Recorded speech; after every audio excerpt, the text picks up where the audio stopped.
Slovensko ťažké časy, veľký Gustav na mikrofóne. Pozdravujem všetkých robotníkov, rolníkov, intelektuálov. Pripravte sa na projekt, ktorý vám otvorí oči. Keď som stál ráno, cítil som ten tlak. Komunizmus krvi, žiadny kapitalistický brak. Staviame štát, no to je náš ťažký boj. Všetci spolu bratia, veď to je náš boj. Socializmus budujeme, to každý ide. Práca, tam je chleba, nie je žiadny sen. Fabriky sa rozrastajú, ľudia sú spokojní, spolu to dokážeme. Nikto nie je osamelý. Hej Slovensko, povstaň, čas je na zmenu. V jednote je sila, správame to bolo. Spolu budeme raz, ako hoj, ktoré nás obklopujú. Nech žije naša krajina, náš domov, kde žijeme a bojujeme. Vzdelanie pre všetkých, to je náš cieľ. Rovnosť a spravodlivosť, to je naša zem. Nielen slova, ale činy každý deň.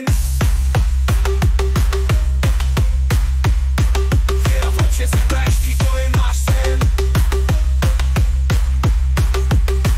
Pamätaj na hrdinov, čo za nás bojovali. Ich obeče a odvaha, to sú naše korene. Spolupracujme, budujme, to je naša povinnosť. Slovenská republika, to je naša hrdosť. Hej, Slovenská republika, to je naša hrdosť. Hej, Slovenská republika, to je naša hrdosť. Hej, Slovensko, povstaň, čas je na zmenu. V jednote je sila, správame to bolo. Spolu budeme raz, ako hoj, ktoré nás obklopujú. Nech žije naša krajina, náš domov, kde žijeme a bojujeme. Vzdelanie pre všetkých, to je náš cieľ. Rovnosť a spravodlivosť, to je naša zem. Nielen slova, ale činy každý deň.